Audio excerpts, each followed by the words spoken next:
Well, why don't you do it? If with respect, why don't you do it? We already did it. So our regulations are now, we've developed the definition within our agency. It's now, before the rule gets finalized, it's in the interagency process.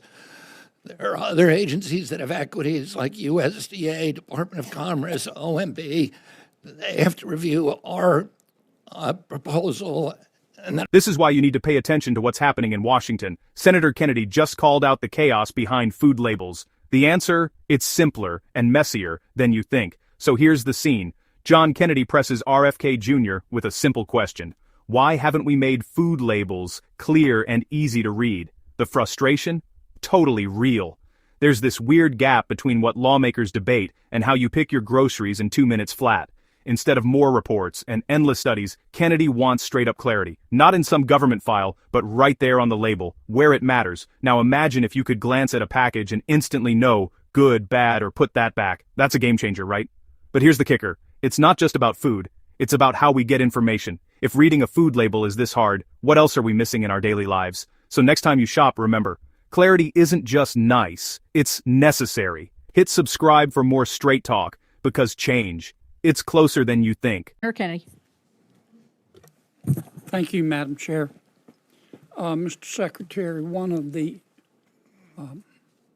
more beneficial things that I think your agency has done under your leadership, in my judgment, is to educate the American people about ultra-processed foods. But it's still too complicated. How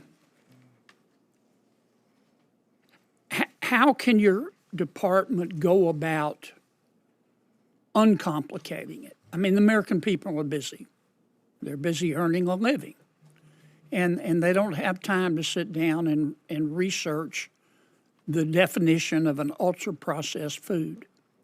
Rather than listing all the ultra-processed foods, which of course would invite litigation and consternation and gnashing of the teeth,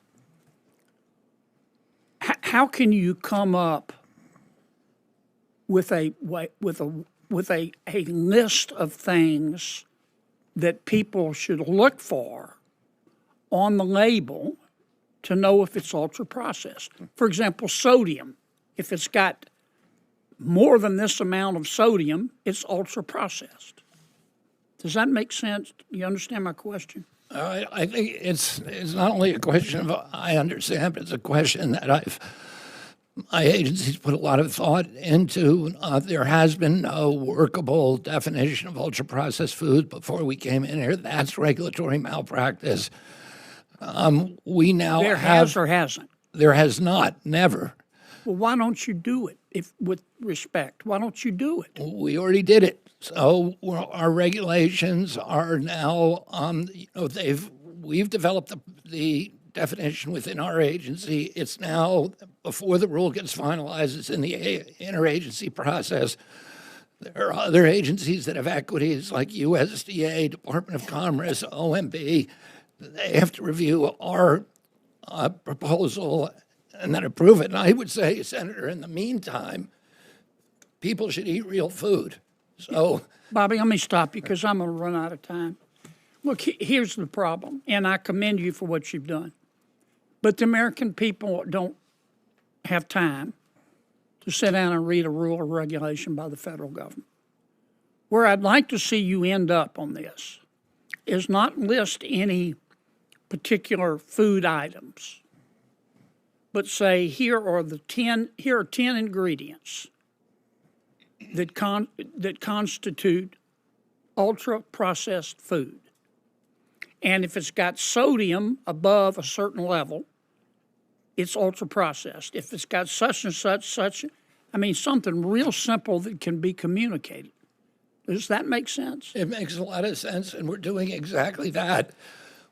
Once we get that definition of ultra-processed food, then we're going to go to mandatory front-of-package labeling. And it will be a very simple label, something like they use across Latin America very, very successfully, red light, green light, yellow light. And so people will be able to see the green light, and that's food that's good for you. And if they do the red light, don't eat it. If it's the yellow light, if it's late at night and, you're watching the football game, maybe you can. Okay, let me stop you. I like the way take you're a cheat headed. I'm day. sorry, but my time's limited. Please continue with that.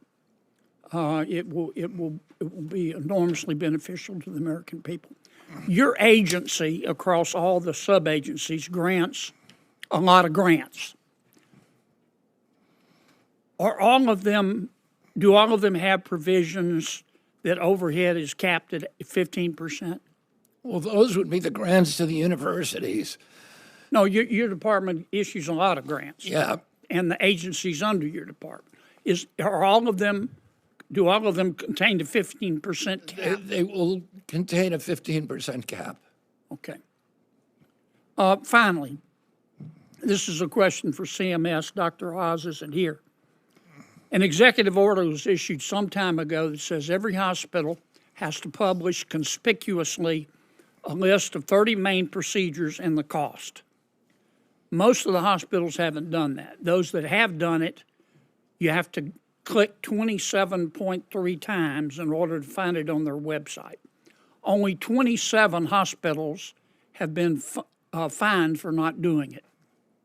Why aren't we doing more? The hospitals are The ignoring it. regulation was passed during the last days of the Trump administration.